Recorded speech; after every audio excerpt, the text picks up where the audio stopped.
नमस्कार, live wire news tonight के आज के इस अंक में आपका स्वागत है। मैं हूं आपके साथ Ravi Sharma. News tonight में हम नजर डालते हैं दिन भर की गतिविधियों पर। तो आइए शुरू करते हैं आज दिन भर की कुछ बड़ी खबरों से। कुलगाम में सुरक्षा बलों और आतंकियों के बीच मुठभेड़, 2 आतंकी ढेर।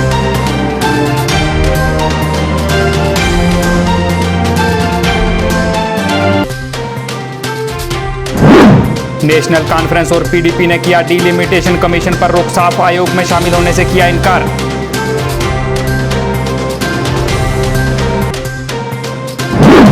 कुछ दिनों से लापता पूजा गुप्ता का शव हुआ बरामद, परिवार ने जताई हत्या की आशंका।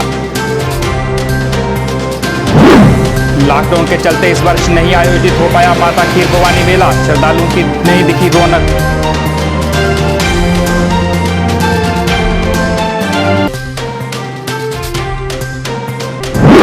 जम्मू में प्रदर्शन कर रहे अंबेडकर युवा संगठन के सदस्यों को पुलिस ने रोका, किया गिरफ्तार।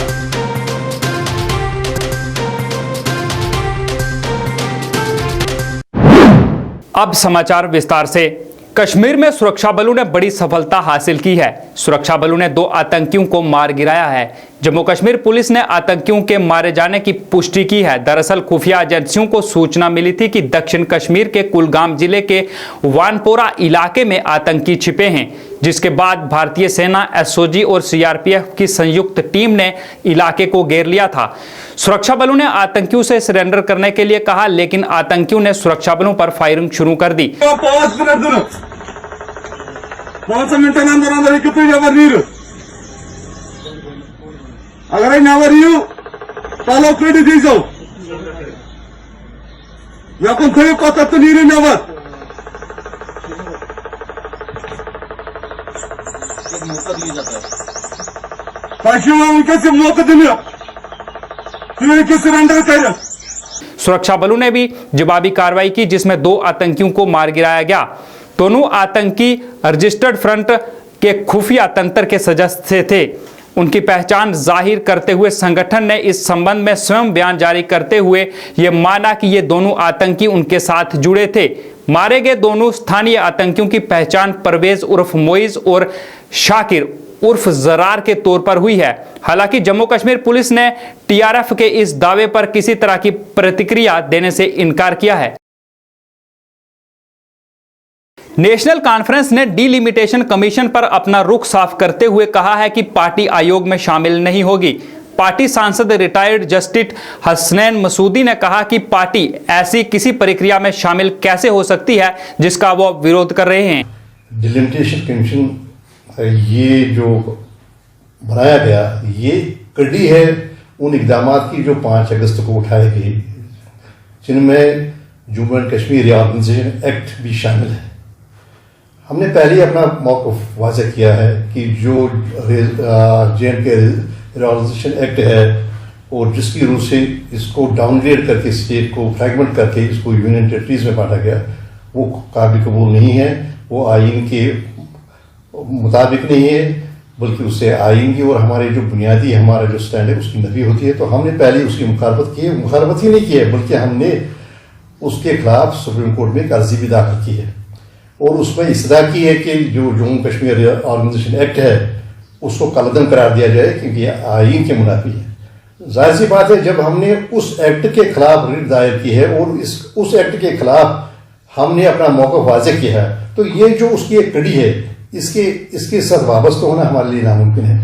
इसीलिए हमने ये फैसला किया है कि हम एसोसिएट नहीं होंगे, इसके साथ हम शामिल नहीं होंगे, इसके साथ हम कोई जो मीटिंग्स वगैरह, जो इजलास वगैरह है उनके उसमें हम शिरकत नहीं करेंगे, बल्कि हम अपने गैर वाबस्ता नहीं रहेंगे। यही बुनियादी वजह है कि हम डिलिमिटेशन कमीशन जो है उसकी नफी कर रहे हैं, उसके साथ वापस नहीं होंगे। दूसरी बात यह है कि हमारे यहाँ जम्मू कश्मीर में हमारे आइन के मुताबिक 2026 में डिलिमिटेशन या हदबंदी की बात होनी थी। हमारे यहाँ पर 2026 में, जैसे कि बाकी मुल्क में पहले हिंदुस्तान के आइन की, हिंदुस्तान के कानून की तरमीम की गई, फिर उसके बाद हमने यहाँ तरमीम की और हमने मुकर्रर किया कि जो 2021 का जो सेंसस होगा, जो मरदमशुमारी होगी, उसके बाद 2026 में हम यहाँ की हदबंदी करेंगे। और अभी मुल्क में हदबंदी नहीं हो रही है और यहाँ हदबंदी की जा रही है, नया कमीशन बनाया जा रहा है जिसके लिए कोई ज़रूरत नहीं है और जो बिल्कुल एक दूसरे मकासद के लिए मर्ज वजूद में है। तो यही हमारा मौक़िफ़ रहा। वहीं पीडीपी नेता मोहम्मद यासीन ने भी इस पर प्रतिक्रिया देते हुए कहा कि पीडीपी भी इस आयोग में शामिल नहीं होगी। उन्होंने कहा कि पीडीपी पहले भी साफ कर चुकी है कि जब तक जेलों में बंद सभी राजनीतिक लोगों को रिहा नहीं किया जाता तब तक पार्टी किसी राजनीतिक गतिविधि में शामिल नहीं होगी। उन्होंने कहा कि रिहाई के बाद सरकार को ऑल पार्टी मीट बुलानी चाहिए। बच्चे बुजुर्ग बंद बाहर या रियासत के अंदर जेलों में बंद है, उनको रिहा करना चाहिए। और जितने भी पॉलिटिकल पार्टीज के बड़े सरबराहान बंद है, जिसमें हमारे पार्टी प्रेसिडेंट मोहतरमा महबूबा मुफ्ती साहिबा बाकायदा तौर पर PSA के तहत बंद है, सरताज मदनी साहब बंद है, नईम अख्तर साहब बंद है, और नेशनल कॉन्फ्रेंस के भी कुछ लीडरान बंद है, और मुख्तलिफ पार्टियों के लीडरान भी बंद है, जिसमें सजाद गनी लोन साहब का नाम भी है, शाह फैसल साहब भी बंद है। तो सबसे पहले इनको चाहे तमाम लीडरों को रिहा करना चाहिए। उसके बाद यहां तमाम लीडरों को एक ऑल पार्टी मीटिंग बुलानी चाहिए ताकि एक जमहूरी निजाम कायम हो जाए। जमहूरी निजाम कायम होने के साथ साथ इन चीजों पर तब हम बात कर सकते हैं। और नेशनल कॉन्फ्रेंस को इस चीज पर जो डिलिमिटेशन में नेशनल कॉन्फ्रेंस के जितने भी पार्लियामेंट मेंबर हैं उन सब का नाम डिलिमिटेशन के मेंबर्स में आए, उनको अपना पॉलिसी वाजिया करना चाहिए। अगर वो डिलिमिटेशन के मेंबर बन गए तो क्या उनका एजेंडा है, उनको भी अपनी पॉलिसी वाजिया करना चाहिए।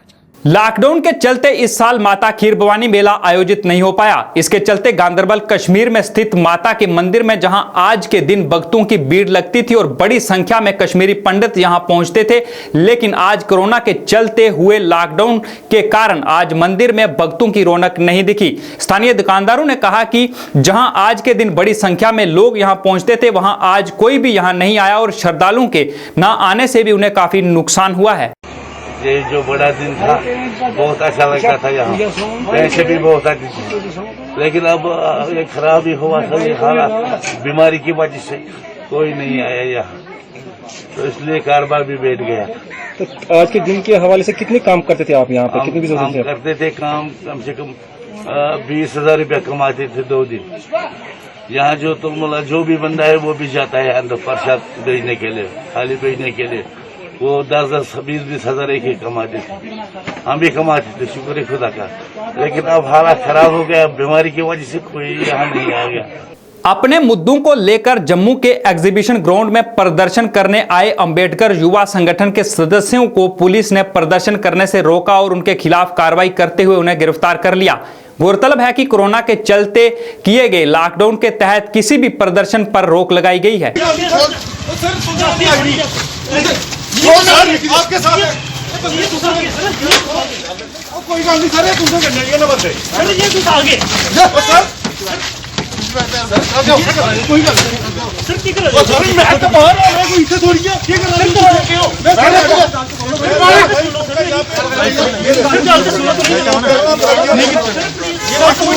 मेरी बात मेरे को सर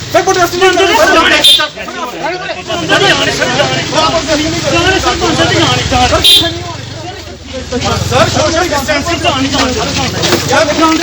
सोशल मेरी सोशल डिस्टेंसिंग रखी हुई है सर मैं क्यों कर रहे हैं बच्चों के साथ आप कर रहे हैं गलत सर, सोशल डिस्टेंसिंग रखी हुई है सर, वो चले जाएंगे सर, सोशल डिस्टेंसिंग हम जा रहे हैं सर सोशल डिस्टेंसिंग रखी है, से बात कीजिए सर। पिछले कुछ दिनों से गुमशुदा पूजा गुप्ता जो कि छन्नी हिम्मत की रहने वाली थी का शव आज दड़प सतवारी नहर से बरामद कर लिया गया। पुलिस ने शव को पोस्टमार्टम के लिए मेडिकल कॉलेज भेज दिया है और मामले की जांच शुरू कर दी है। वहीं मृतिका के परिवार वालों ने पूजा की हत्या का शक जताया और पुलिस से इस मामले की जल्द जांच कर दोषियों के खिलाफ कड़ी कार्रवाई करने की मांग की। वो उसी टाइम हम चले गए उसको ढूंढने। बातचीत हुई है आपके साथ? नहीं, हमें उसने नहीं बुलाया, पुलिस वालों ने बताया जो लड़की इधर बैठी थी एटीएम के पास। अपना कोई पर्सनल फोन भी नहीं, फोन लेके नहीं गई थी, ऐसे चली गई थी। जब वो उसको ऐसी होते तो फोन ले जाती ना, फोन नहीं लेके गई। पुलिस ने कम कंप्लेंट हमको किया 8:30 बजे, उन्होंने बोला जो लड़की एटीएम के पास बैठी थी। तो फिर वो कान में स्कूल वालों ने बोला, आर्मी जो ऊपर रहती है ना, उन्होंने बोला कि लड़की 10-11 बजे इधर से गुजर रही थी। हमें नहीं पता लेडीज क्यों घूम रही है या सैर कर रही है। तो इन्होंने ऐसा नहीं किया, बस देखो वो लड़की कहाँ, उसी टाइम देखते तो मिल जाती ना। उधर एटीएम में जो गार्ड होता है उसने कहा उधर 15 मिनट बैठी ही है ये, तो उसने कहा कि उसको कहने लगी मैं फेल हो गई हूँ तो इसलिए जा रही हूँ, मतलब। तो अगर जो उसको पता कि वैसा केस है, अकेली लड़की आई है, तो कम से कम कुछ नहीं कर, कम से कम इन्फॉर्म ही करो पुलिस को। तो किसके लिए रखी हुई है गार्ड, मतलब कि जो 7 बजे के बाद तो कोई वैसे भी नहीं निकल सकता। अगर जेंट्स से निकलेगा तो अकेला निकलेगा, अगर लेडी निकलेगी तो किसी के साथ निकलती है। कुछ सामान खरीदने के लिए गई थी, क्यों गई थी? कुछ नहीं, सामान के लिए ऐसे ही निकली। पेट्रोल और डीजल के दाम बढ़ाए जाने के फैसले से लोगों में नाराजगी है। इस फैसले पर नाराजगी जताते हुए बांडीपुरा के लोगों ने कहा कि जनता पहले ही कोरोना और बंद से परेशान है और ऐसे में इस फैसले से जनता पर बोझ पड़ेगा। उन्होंने कहा कि सरकार को सोचना चाहिए और इस पर फैसला वापस ले लेना चाहिए। अगर हम सब कॉन्टिनेंट की बात करेंगे, यानी कि बरसगीर की बात करेंगे या थ्रू आउट वर्ल्ड जो इस वक्त इकोनॉमिकल सिचुएशन है, क्राइसिस है बिकॉज ऑफ द कोविड-19, तो ये 2 रुपये की बात नहीं है। अगर 1 पैसा की भी इस बढ़ोतरी हो जाएगी वो तो पब्लिक पर एक बहुत बड़ा मतलब परेशानी का वक्त होगा। इसके अलावा मतलब गवर्नमेंट को चाहिए कि इस वक्त इन तबाहकुन अवकात में वो किसी भी तरह से अवामी ख्वाहिशात के मुताबिक, अवामी ज़रूरियात के मुताबिक ऐसे इकदाम उठाए हैं ताकि हर एक चीज़ की कीमत में कमी आ जाए। पेट्रोल में इजाफा हो रहा है, ये हमारे लिए बहुत बड़ा नुकसान है। ऑलरेडी हम 6 महीने से लॉकडाउन की वजह से पीसते आ रहे हैं, चाहे हमारा ट्रेड हो, चाहे ट्रांसपोर्ट हो, या हमारे मजदूर तबका जो है वो भी पीसते आ रहे हैं। हमारी यही गुजारिश है इंतज़ामिया से कि इस फैसले को जल्द अज जल्द वापस लिया जाए। वनकस लॉकडाउन चलान, नबर तस मजूर परेशान, ये मजूर परेशान, शहर खसान रोपये 10 जाना, वनकस पैदल तह गन बेम और तो बस रटान गरीब मार अमे हुर्रावन क्या गरीब गसन ज्यादा मार अम रेट तेलस खालन